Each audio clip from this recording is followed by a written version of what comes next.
Sa bawat kusina sa Pilipinas at sa buong mundo, may isang simpleng produkto na halos hindi napapansin ngunit may malalim na impluwensya sa pang-araw-araw na buhay ng pamilya.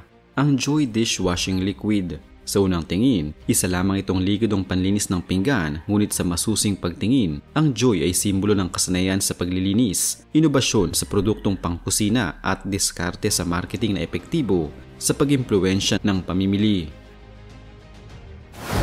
Ang Joy ay unang inilunsad noong 1949 sa Estados Unidos bilang pioneer sa larangan ng likidong panlinis ng pinggan. Bago ito, ang paghuhugas ng pinggan ay karaniwang ginagawa gamit ang solid bar soap o ordinaryong detergent na kadalasan ay may matigas at mas mabagal na epekto. Ang pag-imbento ng Joy bilang liquid dishwashing product ay isang hakbang patungo sa mas madaling paglilinis, mas mabilis na paghuhugas at mas kaaya-ayang karanasan sa kusina. Ang pangunahing ideya ay isang produkto na may kakayahang magtanggal ng grasa at dumi sa pinggan nang hindi kailangan ng sobrang dami at may kaaya-ayang amoy upang gawing mas kaaya-ayang simpleng gawaing bahay.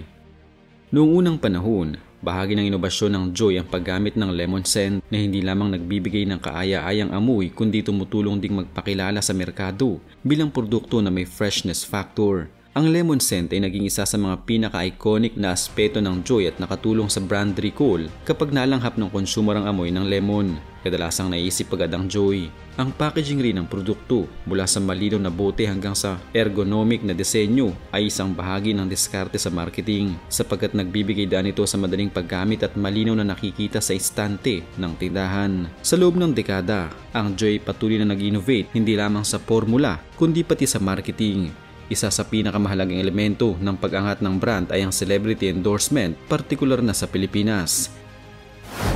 Si Michael V, kilala rin bilang Bitoy, ay naging mukha ng Joy sa maraming taon at ang kanyang presensya sa mga patalastas ay nagdala ng malaking epekto sa persepsyon ng produkto. Pero bakit nga ba si Michael V? Maraming dahilan. Una, siya ay kilalang komedyante at TV personality na madaling makilala at pinagkakatiwalaan ng maraming Pilipino. Ang kanyang karakter sa patalastas ay kadalasang relatable.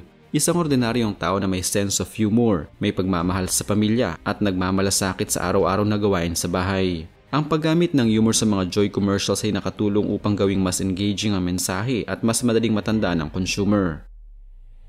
Pangalawa, ang consistency ng paggamit kay Michael V ay nakatulong sa brand recall. Kapag nakita ng mamimili ang mukha niya sa isang Joy ad, agad nilang naiisip ang produkto. Hindi rin nakalimutan ng mga marketers na gamitin ang mga situational ads kung saan ipinapakita ang buhay sa kusina sa nakakatawa ngunit totoo na paraan.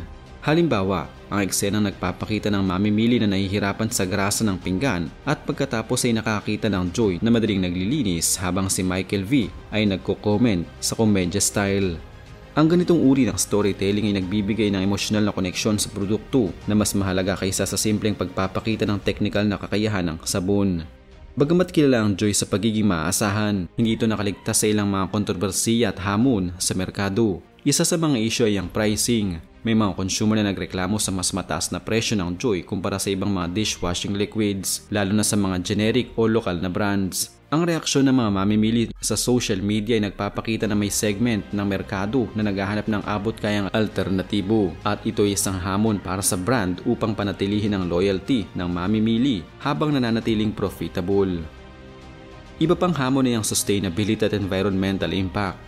Sa panahon ngayon, mas marami na ang consumer na nagiging conscious sa mga produkto, partikular sa packaging at chemical content. Ang mga liquid dishwashing products gaya ng Joy gumagamit ng plastic bottles at may chemical ingredients na maaaring makaapekto sa kapaligiran kapag hindi maayos ang disposal. Bagamat may mga recycling campaigns sa tilang formula na mas eco-friendly, patuloy na hamon para sa Joy na makipagsabayan sa trend ng environmental consciousness. Mayroon ding issue ng marketing claims. Ang karamihan sa Joy ads ay nagtataglay ng pahayag na kills 99.9% of germs at bagamat may mga laboratory studies na sumusuporta sa effectiveness ng produkto laban sa grease at ilang bakterya, may mga kritiko ang nagbabala sa sobrang generalization ng antibacterial claims sa TV ads. Sa ganitong paraan, kailangan ng brand na balansehin ang credibility at marketing impact at siguruhin ang mga claims ay suportado ng scientific evidence. Isa sa mga pinakamalakas na aspeto ng Joy ay ang tunay na epekto nito sa consumer. Maraming Pilipino ang nagulat ng positibong karanasan sa paggamit ng produkto. Bukod sa pagiging epektibo, ang sensory experience ay mahalaga rin. Ang lemon scent at malinis na pakiramdam pagkatapos maghugas ng pinggan ay nagbibigay ng psychological satisfaction. Ang mga advertisement na may humor at kilalang personalidad ay nagdaragdag ng entertainment value at nakakatulong sa consumer engagement. Sa kabuuan, ang Joy ay nagagawa ang kombinasyon ng functional benefit at emotional benefit. Ang Joy isa sa mga leading dishwashing liquid brands hindi lamang sa Pilipinas kundi sa maraming bansa. Sa merkado, nakaposisyon ito bilang trusted, effective at convenient. Ang marketing campaigns na ginagamitan ng humor, celebrity endorsement at demonstrative proof points tulad ng longest line of washed plates ay nagpapalakas ng brand image at consumer recall.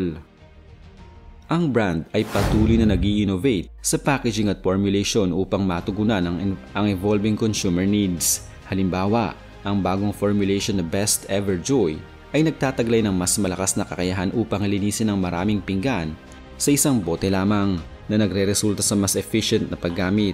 Ang ganitong mga upgrades ay nagtataguyod ng perception na ang Joy ay patuloy na umaangat at sumusunod sa innovation trends sa consumer cleaning products. Ang presensya ni Michael V sa marketing campaigns ay hindi lamang tungkol sa pagiging kilalang celebrity. Ito rin ay strategic positioning upang gawing approachable at relatable ang brand. Ang combination ng humor, effectiveness claim at familiar face ay nakakatulong sa brand loyalty, isang mahalagang factor sa isang competitive market. Sa hinaharap, ang Joy ay may potensyal na manatiling dominant sa merkado kung patuloy itong mag-i-innovate at mag-a-adapt. Ang mga aspeto na mahalaga para sa hinaharap ay ang sustainability o pag-develop ng eco-friendly formulation at recyclable packaging upang mas maging environmental conscious. Ang digital engagement o pagpapalawak ng marketing sa social media platforms, ang product innovation o pagdadagdag ng bagong scents, gentle formulation para sa kamay, ang consumer education o ang pagsusulong ng tamang paggamit ng dishwashing liquids at hygiene practices. Ang brand na may 7 dekada na ang kasaysayan ay may pagkakataon na patuloy na maging bahagi ng household routines habang nakakasabay sa pagbabago ng consumer preferences, environmental consciousness at digital trends. Ang Joy dishwashing liquid higit pa sa isang simpleng produkto sa kusina. Ito ay simbolo ng innovation, marketing excellence, consumer trust at araw-araw na convenience.